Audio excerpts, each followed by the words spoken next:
Hello.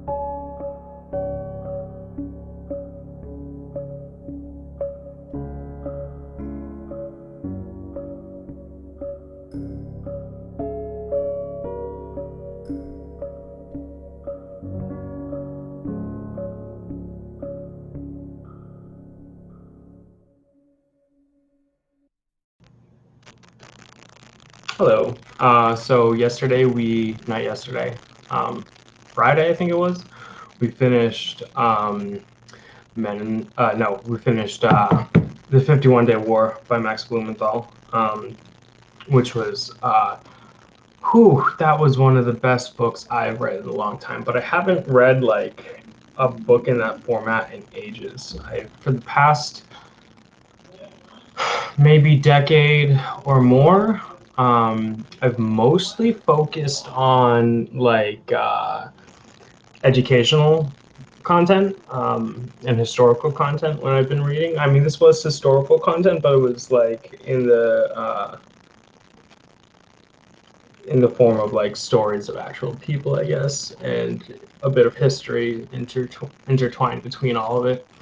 And like prior to that, I had really mostly focused on like reading high fantasy, like Game of Thrones, Wheel of Time, and all that. That's actually what helped me like really learn to read, because as you've probably heard me say a million times by now, I'm dyslexic. So, but yeah, man, the 51 Day War was just hard to describe. How hard to describe that book. Today we're gonna read at least part of Ghassan Kanafani's Men in the Sun. Yeah, which a lot of people have heard about it. So there's a lot of talk around him in particular right now. He gets a lot of attention recently because he was like so iconic and so talented and in so many different ways. So I thought that would be nice to read this book. I'm not sure how far we're going to go. I was very low on energy before starting this. I was actually delayed for about at least a half hour to 45 minutes, maybe even an hour, because I was so tired. When you go off like a long-term fast like I was on, you're not supposed to eat a ton all at once. And also, I'm trying to change like what I take in, basically. So I had a major energy slump right before I wanted to do this. So that's gone now, thanks to Stalin and coffee. And I have energy again. So we're going to get into this. I hope everyone had a wonderful weekend. I hope it was whatever you wanted your weekend to be. So we're going to start with the introduction, and it's by the woman who translated this PDF of Men in the Sun that I have on my main monitor. I'm not using my laptop like I was last time. I feel that might have been unnecessary in retrospect.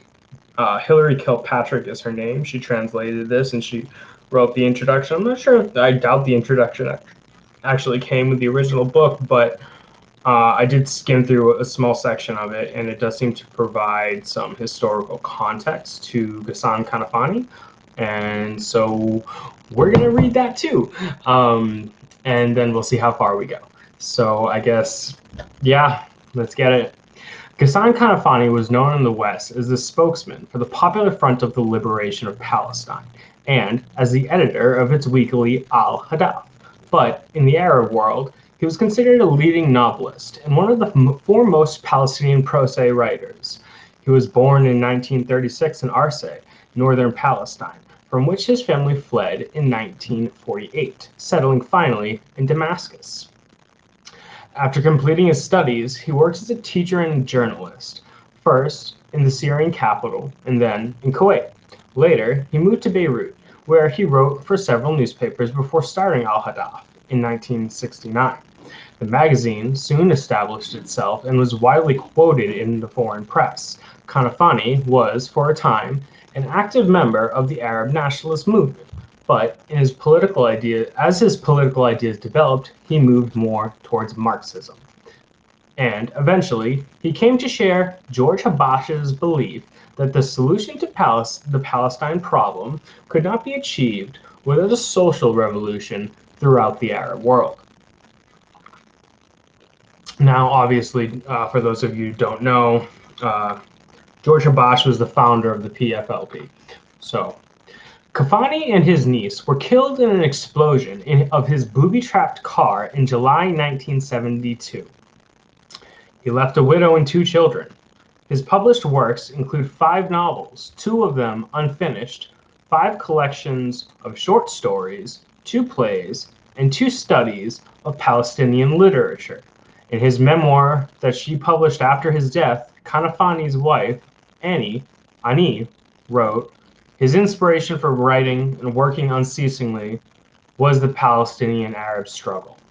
He was one of those who fought sincerely for the development of the resistance movement, from a nationalist Palestinian liberation movement into a pan-Arab revolutionary socialist movement, of which the liberation of Palestine would be a vital component.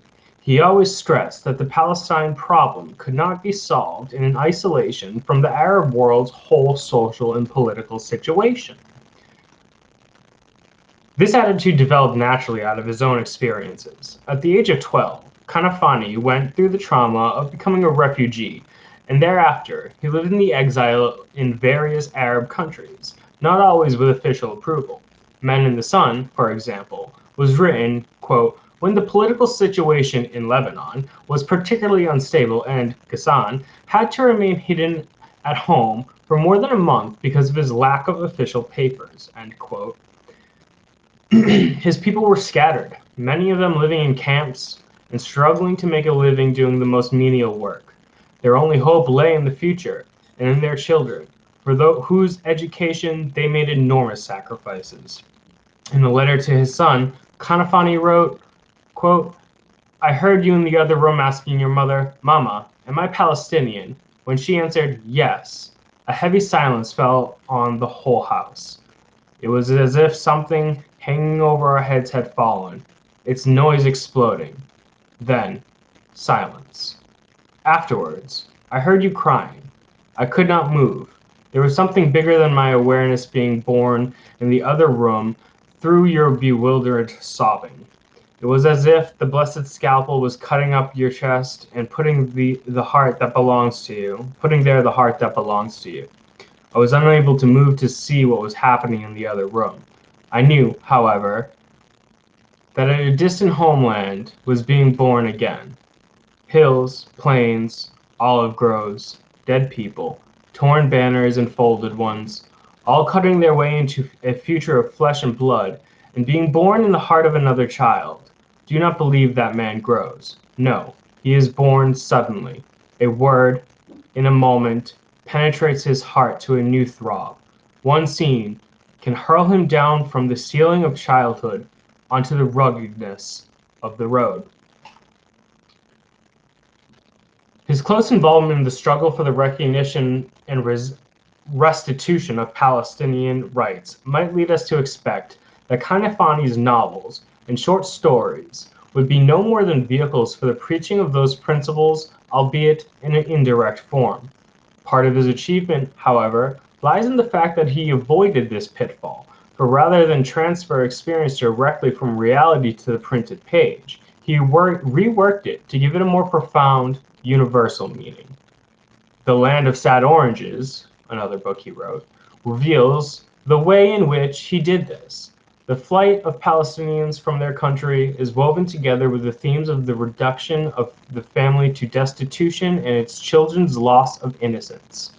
And the scene in which the narrator's uncle tries to shoot his children and himself provides the culminating point of all 3 strands. Concentrating on the day-to-day tragedy of one family, Kanafani avoided theorizing about wider historical issues. By refusing both to analyze the causes of the flight of his family and to indulge in the accusations against specific groups, he gave his characters, passive victims of events, a universal quality that is reinforced by the symbol of their banishment. Men in the Sun reveals an equal commitment to the Palestinian cause, but also a development on both the political and artistic levels. The novella tells of four Palestinians in exile struggling to build or rebuild a future. On one level, it can be read as an expose of their weakness in preferring the search for material security over the fight to regain their land, and also an attack on the corruption of the Arab regimes that allowed them to suffocate in an airless, marginal world of refugee camps. In fact, at the time the book was published, many readers took the ending literally, and Kanafani was accused by enraged compatriots of, quote, throwing Palestinians on the garbage heap, end quote. But there is more to it than that. Abu Qais's memories of the land he left behind and of his daughter's birth a month after the family left its village could be matched by the stories of thousands of displaced persons who had been uprooted in Europe and elsewhere. The naive, barely educated Marwan, setting off into the unknown in order to support his family, is a brother of the economic refugees of the Caribbean, the Mediterranean, and the Indian subcontinent who throng London, Paris, and Munich. The desert, often used as a symbol by Kanafani, here represents the ordeal of fighter that the Palestinians must pass through, and it is it is depicted in its starkest guise. Its presence contributes to the suspense that is built up on the lorry races along under the broiling August sun. Moreover, Kanafani's interest in technique is clearly revealed, as he skillfully blends present and past in the consciousness of his four characters, thereby enabling the reader to perceive their motives for undertaking the hazardous journey. The careful construction and controlled economy of the writing contribute to the total effect of a short novel that is among the best in Arabic literature. Saad, one of a collection of stories built around the middle-aged refugee peasant woman, reveals a further stage of ideological development. The story takes place following the defeat of 1967 when, amidst a flood of accusations and self-criticism, the Palestinians have taken upon themselves to struggle to regain their land. The choice of such a central character, instead of the young, articulate fighter, who might have been expected to cast that role, is consistent with Kanafani's preferred method of analyzing a situation through his character's emotional reactions to it. To him, writes Ani Kanafani, Saad was a symbol of the Palestinian woman in the camp and of the worker class, and the book about her speaks directly to the people whom she represents. In the dialogue between him and Saad, it is the illiterate woman who speaks and the intellectual who listens and puts the questions. Saad is the most memorable in a gallery of peasant characters who appear in Kanafani's novels and short stories. However, cruel the blows life deals her, in the end she will recover. In her fundamental goodness, generosity, and willingness to stand against the system, she is a cousin of Solidzhenitsyn Matoriona.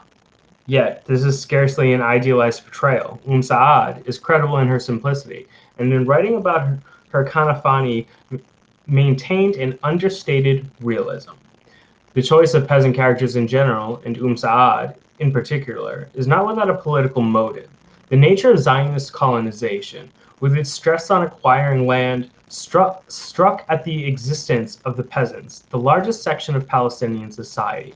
But Kanafani clearly felt an affinity for the peasants that went far beyond the dictates of a political stand, and this accounts for the insight which he portrayed them. The figure of the farmer attached to his land has seldom been sympathetically portrayed in Arabic literature before this century, and characters such as Saad and Abu Qais represented an enrichment of the Arabic literary tradition. Indeed, some would say that Kanafani's greatest achievement lay in his portrayal of the Palestinian peasant, both before and after 1948. That Kanafani was not so concerned with politics that all his writing was invaded by it can be seen from such stories as, quote, A Hand in the Grave, end quote.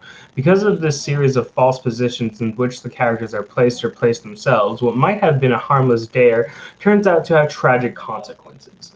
The matter-of-fact style of narration and realistic portrayal of scenes from the narrator's family's life foreshadow his own hard-headed reaction to the incident. By contrast, The more suggestible Sahel is the victim of a limited but nonsense genuine tragedy, which is not lessened by the consideration that it was caused by cowardice, meanness, and dishonesty.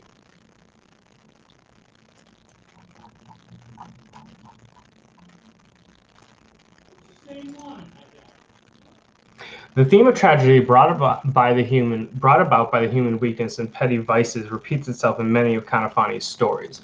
Whether or not the setting is Palestinian, it is one of the strands running through, quote, If You Were a Horse, another one of Kanafani's books, is which other motives that the recurring in Kanafani's work can also be discerned. One of these concerns, superstition, foretelling the future, and the extent to which a supposed knowledge of what will happen can influence the course of events.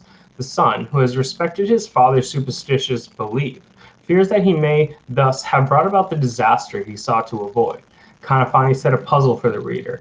By not supplying an answer, he avoided committing himself on whether there might be anything in the idea that the future can be foretold or impending disasters averted by warnings. But aside from the metaphysical question, there is a level of practical action, and there, Kanafani's criticism of Arab society can be seen at work. Superstitions that provide a justification for passivity are to be condemned, though the false sense of security that they engender, that they pave the way for tragedies that need not be inevitable, given a realistic appreciation of the situation. The horse that appears in this story is more than a chemical device to assist the flow of the plot. Kanafani liked to paint horses, and they play an important role in others of his stories and novels. His wife described the meaning they had for him. Quote, The horse to us Arabs, he said, symbolizes beauty, courage, honesty, intelligence, truth, and freedom. That bark, the heartbreakingly beautiful horse, should have killed the wife whom Abu Ibrahim passionately loved, reveals that the connection that often exists in Kanafani's work between ideal qualities and death, especially when these qualities wake a great love.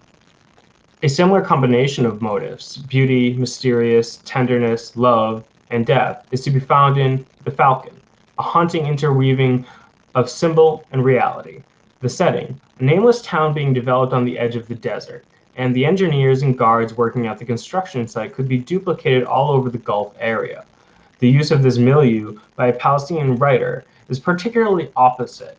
I don't know if that's a mistranslation. Apposite. I don't know that word.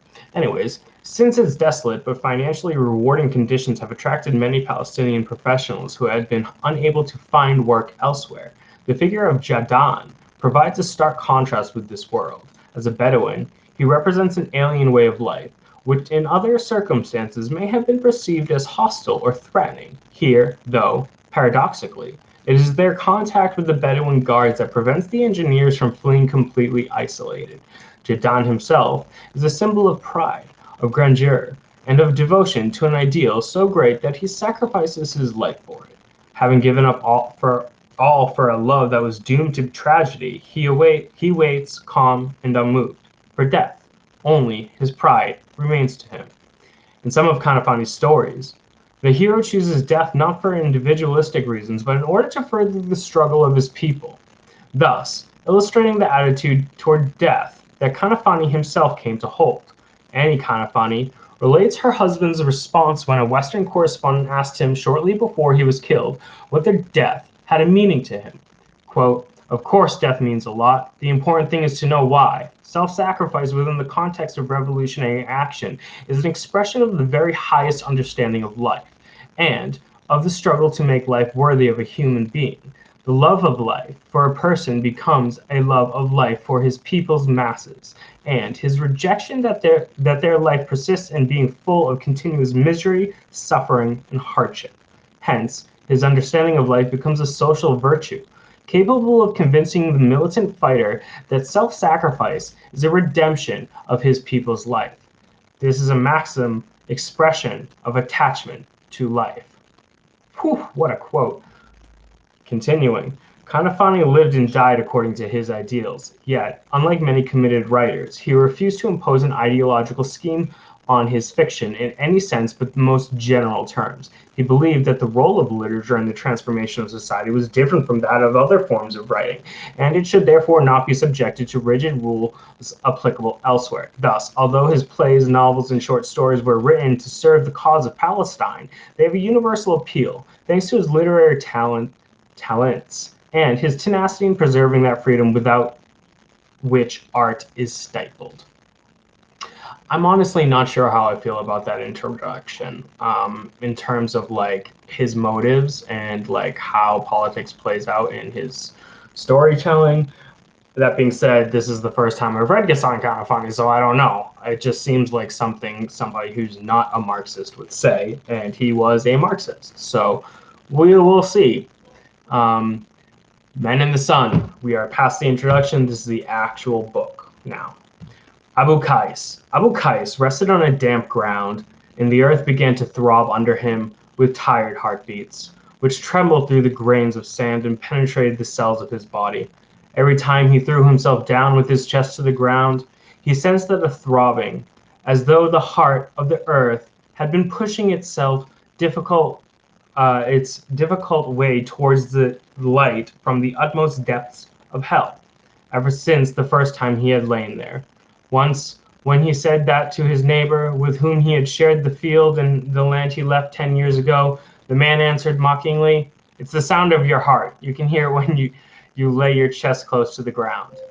What wicked nonsense! And the smell then? The smell that when he sniffed it, surged into his head and poured down into his veins. Every time he breathed the scent of the earth, as he lay on it, he imagined that he was sniffing his wife's hair when she had just walked out of the bathroom after washing with cold water. The very same smell, the smell of a woman who had washed with cold water and covered his face with her hair while it was still damp. The same throbbing, like carrying a small bird tenderly in your hands. The damp earth, he thought, was no doubt the remains of yesterday's rain. No, yesterday it had not rained. The sky now could rain nothing but scorching heat and dust. Have you forgotten where you are? Have you forgotten? He turned himself over and lay on his back, cradling his head in his hands.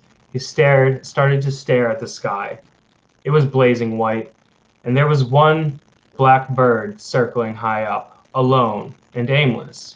He did not know why, but he was suddenly filled with a bitter feeling of being a stranger, and for a moment he thought he was on the point of weeping. No, yesterday it didn't rain. We are in August now. Have you forgotten? Those miles of road speeding through a void like black eternity, have you forgotten it? The bird was still circling around, alone like a black spot in that blaze spread out above him. We are in August. Why is this dampness in the ground? It's the shots. Can't you see it stretching out beside you as far as the eye can see?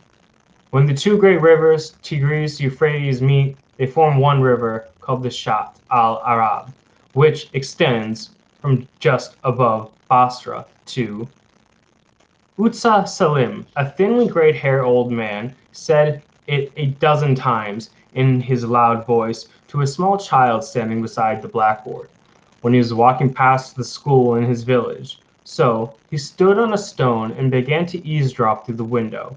Ustaz Salim was standing in front of the young pupil, shouting at the top of his voice when he shook his thin stick.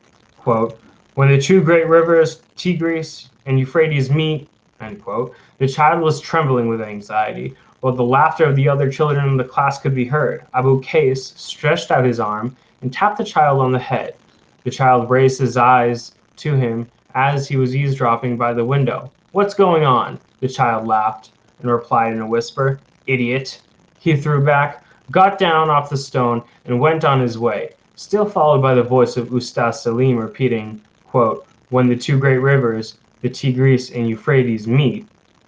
That night, when he saw Ustaz Salim sitting in the headman's reception room, smoking his gurgling water pipe, Ustaz Salim had been sent to the village from Haifa to teach the boys, and he had spent so much of his life teaching that the title Ustaz had become an inseparable part of his name. The night in the reception room, someone asked him, quote, "And you will lead the prayers on Friday, won't you?" "No, I'm a teacher, not an imam. I can't lead the prayers." The headman said to him, "What's the difference? Our teacher was an imam." Quote, "He was a teacher in a Quran school, but I teach in a secular school." The headman repeated his question insistently. "What's the difference?" Ustaz Salim did not answer, but behind his spectacles, his eyes ran over the faces as though he was imploring the help of one of those sitting there. However, everyone was confused about this, like the headman. After a long period of silence, Ustaz Salim cleared his throat and said quietly, "Well, I don't know how to perform the prayers." "You don't know?" There were growls from everyone, but Ustaz Salim reaffirmed what he said. "I don't know."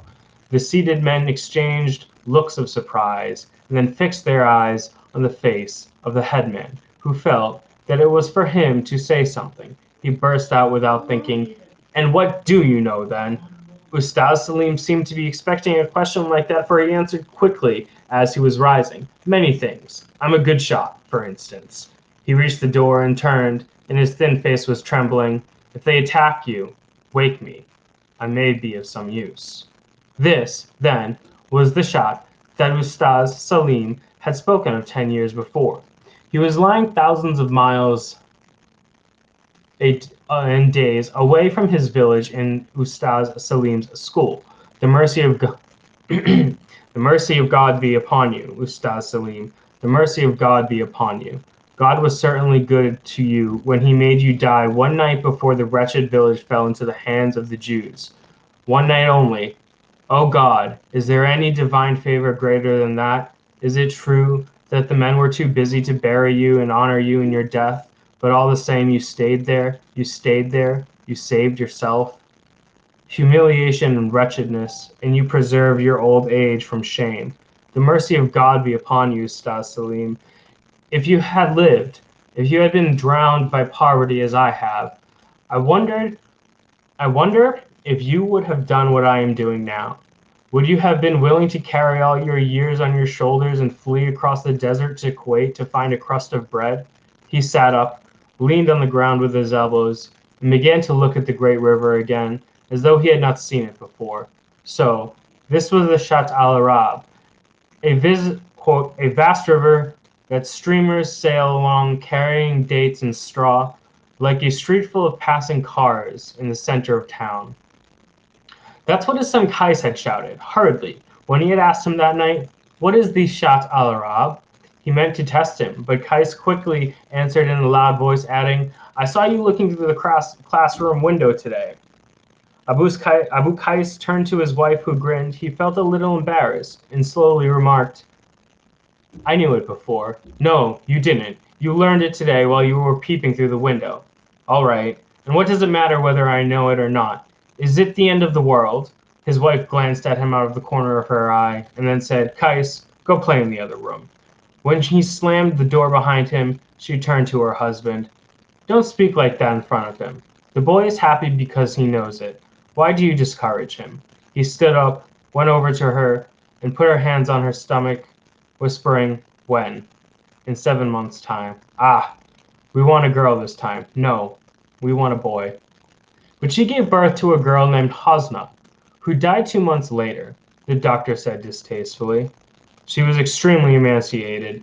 It happened a month after he left his village, in an old house in another village far from the firing line.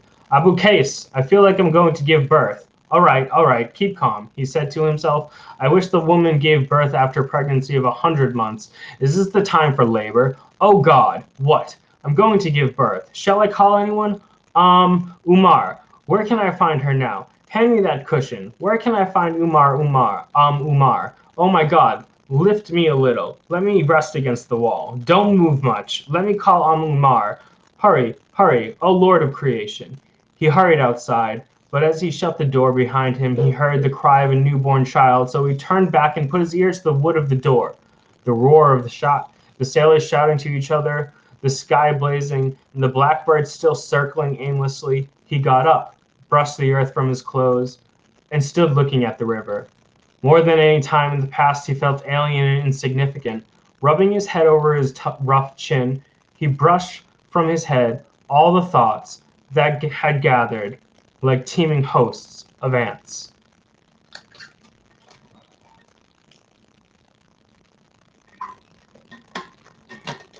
On the other side of this shot, just the other side, were all the things he had been deprived of. Over there was Kuwait. What only lived in his mind as a dream and a fantasy existed there. It was certainly something real, of stones, earth, water, and sky, not as it slumbered in his troubled mind. There must be lanes and streets, men and women, children running between the trees. No, no, no. There are no trees there, Saad, his friend, who had immigrated there, worked as a driver, and came back with the sacks of money, said there were no trees there. The trees exist in your head. Abu Qais, in your tired old head, Abu Qais. 10 trees with twisted trunks that brought down olives and goodness every spring. There are no trees in Kuwait, Saad said. You must believe Saad because he knows more than you. Although he is younger than you, all of them know more than you. All of them. In the last 10 years, you have done nothing but wait. You have needed 10 big, hungry years to be convinced that you have lost your trees, your house, your youth, your whole village. People have been making their own way during these long years, while you have been squatting like an old dog in a miserable hut. What do you think you were waiting for? Well, to come through the roof of your house? Your house? It's not your house, a generous man said to you. Live here. That is all. And a year later he said to you, give me half the room. So you put up patched sacks between yourself and the new neighbors. You stayed squatting till Saad came and started to shake you as milk is churned to make butter. Quote, if you get to the shot, you can easily reach Kuwait. Basra is full of guides who will undertake to smuggle you there across the desert. Why don't you go? When his wife heard what Saad said, she glanced from one to the other and began to rock her baby again. It's a risk, and who knows what the outcome will be. What will the outcome be? Ha! Ha! Abu Qais says. Who knows what the outcome will be? Ha! Ha!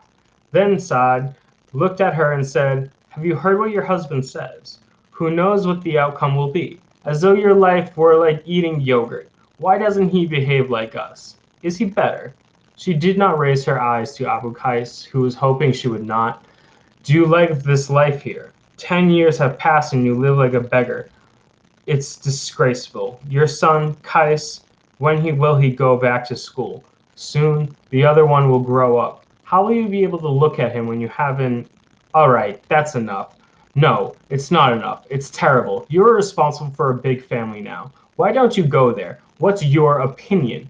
Qais, his wife, was silent while he thought. Soon he too will grow up. But he said, it's a long way, and I'm an old man. I can't walk as you did. I might die.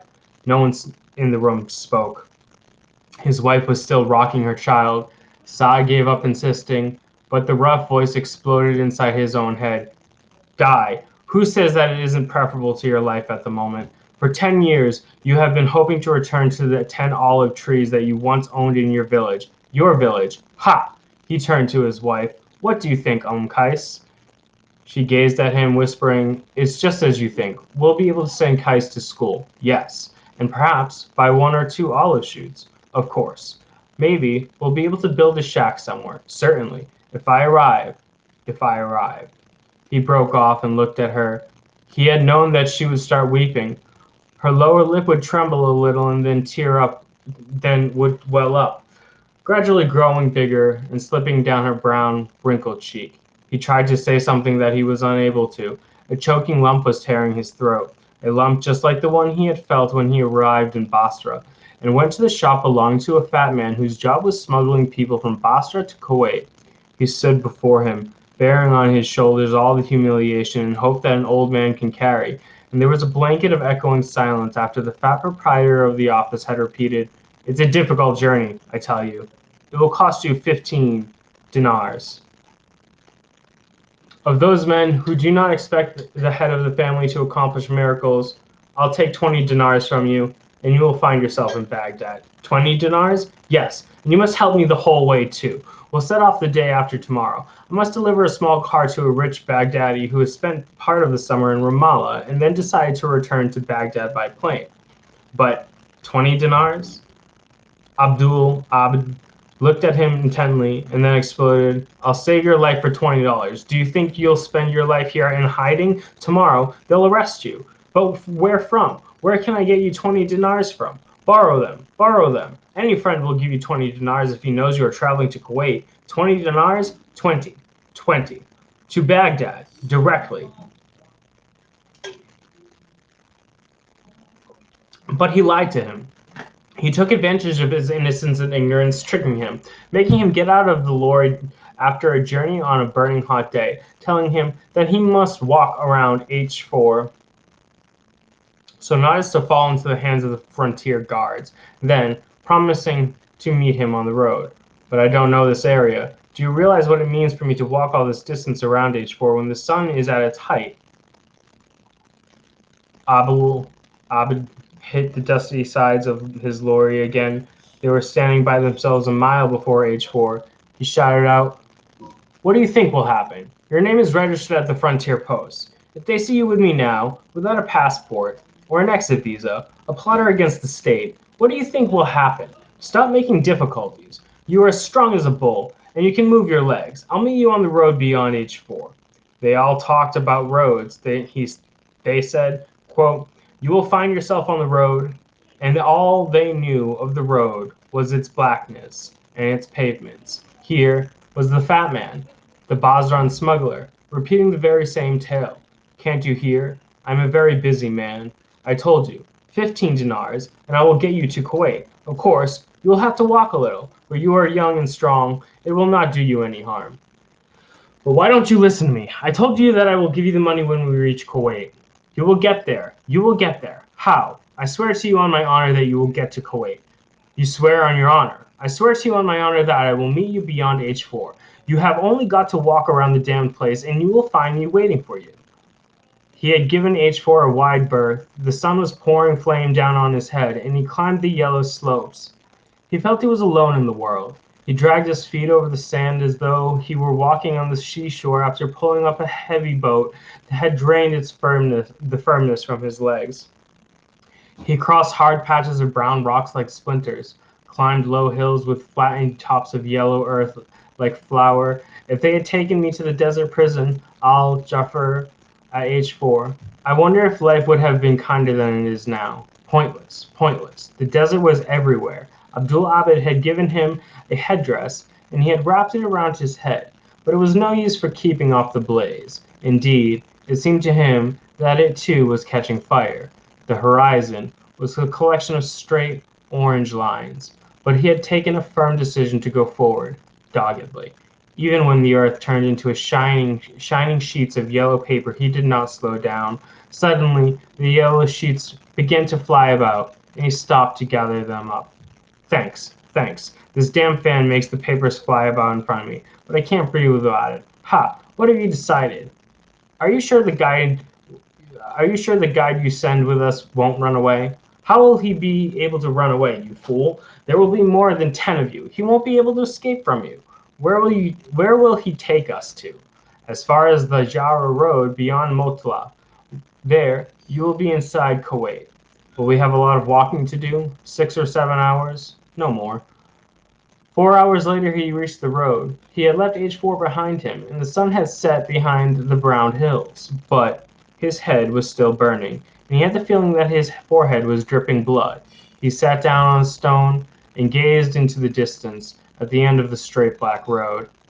His head felt muddled with thousands of confused voices throbbing in it, and it seemed to him that the appearance of a big red lorry at the end of the road was a stupid fantasy. He stood up, looking at the road again, but he could not see clearly yet. Was it twilight or sweat? His head was still humming like a beehive, and he cried with all his strength, Abu Abid, damn your father, damn your forefathers. What did you say? Me? Nothing, nothing. When will the journey begin? As soon as there are 10 of you. You know, we cannot send a guide with each of you.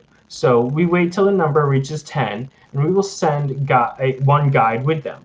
Will you give me the cash now? He tightened hold of his money in his pocket and reflected, I will be able to return the amount of money to my uncle in less than a month. A man can collect money in the twinkling of an eye there in Kuwait.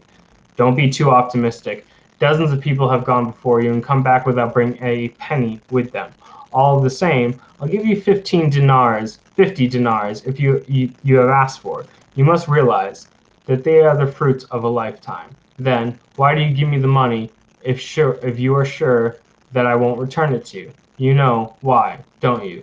I want to make a start, even in hell, so that you'll be in a position to marry Nada. I can't imagine my poor daughter waiting any longer. Do you understand?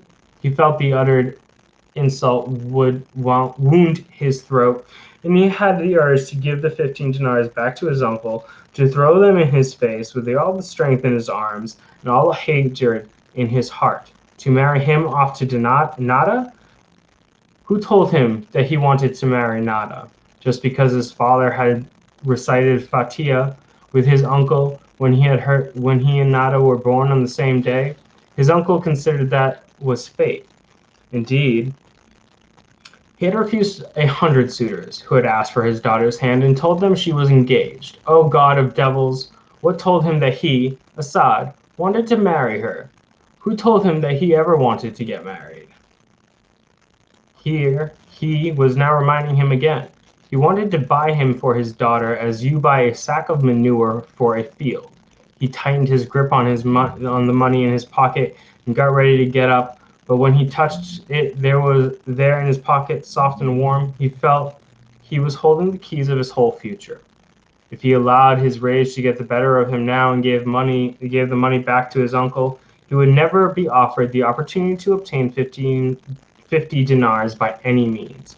He calmed himself, firmly shutting his mouth and tightening his grasp on the bundle of money in his trouser pocket, then remarked, No, no. I will give you the money when all the preparations for the journey are made. I will see you once a day. I'm staying in a nearby hotel. The fat man smiled. He went on smiling, and then burst out laughing loudly.